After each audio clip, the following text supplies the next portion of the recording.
take you to the Western Cape now, where police services released the provincial crime statistics earlier today. The province's Crime Registrar, Swarts, says the overall contact crimes have shown an increase of 11.7% from the first 3 months of the year compared to the same period last year. Overall, our contact crimes had an increase of 2,836 charges, and then that relates to 11.7% increase. We've seen increases in murders. Murders increased when we compare January to March 2021-22 with that of 2020 and 21. Sexual offences increased with 269 charges for the period under review. Our attempted murders had shown a reduction of 13 charges from 897 to 884 charges.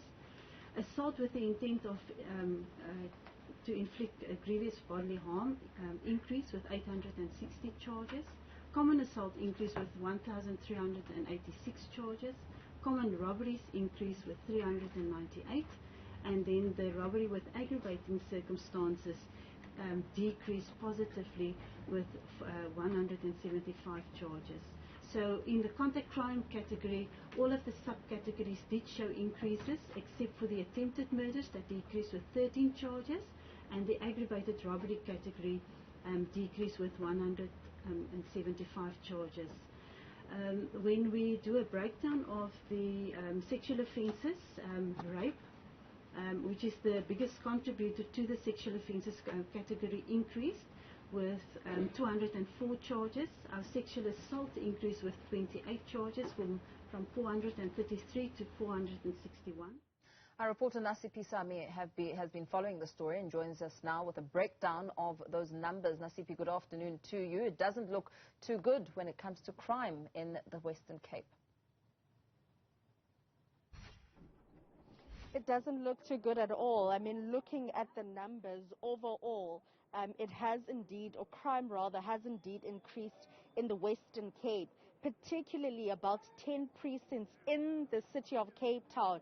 So very, very concerning, to a point where the Provincial Commissioner, General Patekile, said that police stations like Luandle, who have had an increase of about 81% in regards to murders, is something that is very concerning, to a point where he said that Luandle police station, or that precinct, is indeed becoming a national problem.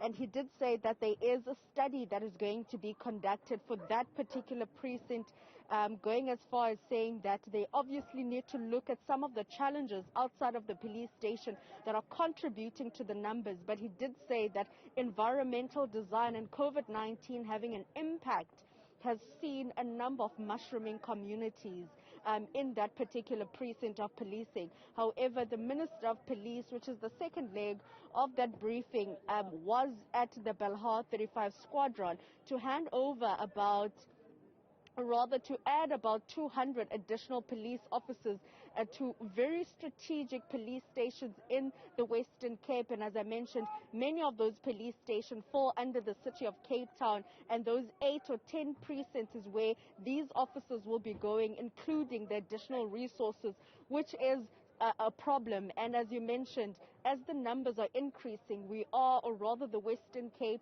tends to hog up the crime section, where there is mass shootings, gang wars and the likes. So it is indeed concerning. However, the Western Cape government, or rather the MEC of Policing Oversight and the Provincial Commissioner, seem to have a great relationship and are saying that they will continue fostering that relationship and try to tackle crime together.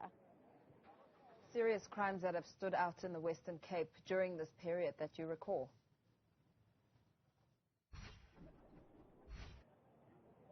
Well, on that issue of crime, it's obviously the mass shootings that seem to be taking place in Khayelitsha. The Minister of Police saying what is concerning is that with the budget allocation to CCTV cameras, or cameras if we can put it, to obviously detect issues of crime in communities, Khayelitsha, where the mass shootings occur, was basically left out of this budget, and he said that the city also needs to introspect in that regard instead of pointing the finger at national in terms of the policing resources, or rather adequate policing resources in communities like Khayelitsha. You know, previously the Provincial Commissioner in the Western Cape indicated that they are in a process of moving police officers in more affluent areas where they don't really get a lot of crime into places that need the policing. So that is actually what is going to happen. However, we also understand that the province is saying that the generators of murder and crime and these turf wars are usually drug-related, drug-related, gang wars, extortion-related, which is usually some of, the things that we hear in regards to these mass shootings or triple mass shootings rather, which is something that we've been hearing in places like Khayelitsha, and the recent shooting in Lwandle, which, as I mentioned earlier on, has an increase in murders of about 81.3%. The shooting there recently with two Somali nationals who are business owners. It is suspected that what led to their death was indeed extortion related. So there is also a task team that was established about a year ago in regards to dealing with extortion, and a toll-free number for people to call and obviously have these tip-offs. But the Provincial Commissioner is saying that when people aren't making use of this toll-free number, they then see an increase in crime activity, particularly in extortion-related shootings and complaints from business owners. Very well, Nasiphi Same. Let's leave it there for now, giving us a breakdown of some of the crime stats that came out in the Western Cape.